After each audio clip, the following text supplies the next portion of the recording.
On Quand écoute. les Chinois fabriquent 2 porte-avions en 6 ans, les Américains en fabriquent un en 12 ans. Sur les 11 groupes aéronavals américains, 5 seulement sont opérationnels, ce qui explique l'immense décalage entre les effets d'annonce politique de Donald Trump, qui est beaucoup enfumé par ses propres politiques. Les militaires lui disent plutôt la vérité, les politiques lui racontent ce qu'il aurait envie d'entendre, enfin ce qu'il croit qu'il a envie d'entendre.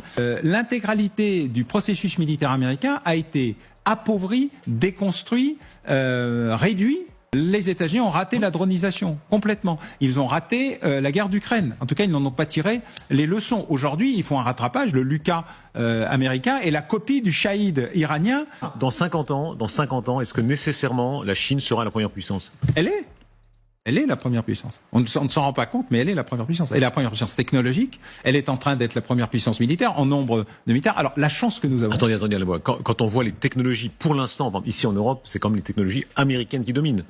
En Europe, c'est les technologies américaines. En Chine, c'est les technologies chinoises. Et c'est justement la démonstration du 1er septembre. La surprise de la démonstration du 1er septembre, c'est pas qu'on a eu des prototypes en carton pour défiler dans la rue. Ils en ont présenté soudain des centaines. Des porte-drones avec des milliers de drones, des dizaines de milliers de drones. Nous sommes déjà en retard pour produire des drones. Nous sommes encore plus en retard pour faire de l'anti-drone. Nous savons pas comment les détruire. On en est revenu à la pétoire et à la mitrailleuse, comme les Ukrainiens. La Chine est trop loin. Le 21e siècle sera largement dominé par l'Asie, notamment par la Chine. La Chine possède aujourd'hui l'un des plus importants arsenaux hypersoniques au monde. Elle dispose aussi de missiles balistiques anti-navires capables de menacer directement les porte-avions américains en cas de conflit. Pékin excelle dans le brouillage électronique, le ciblage, les opérations cyber et la reconnaissance intégrée.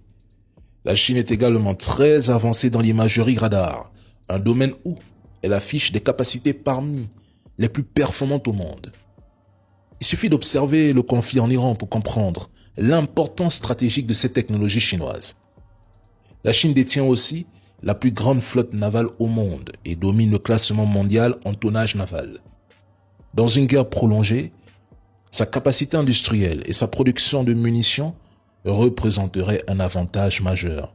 Et cette réalité inquiète de plus en plus les États-Unis, dont plusieurs responsables alertent sur les limites actuelles de leur base industrielle de défense.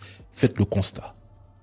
Les premières semaines de la guerre en Iran ont montré à quel point les stocks de munitions américains peuvent s'épuiser rapidement. La Chine domine largement le secteur des terres rares. Elle contrôle environ 70% de l'extraction minière mondiale, 90% du raffinage et de la séparation, ainsi qu'environ 93% de la fabrication des aimants permanents. La Chine s'est construite en environ 40-50 ans pour atteindre son niveau actuel dans les domaines technologiques, militaires et des terres rares. Le monde dépend fortement de la Chine. La Chine est l'usine du monde.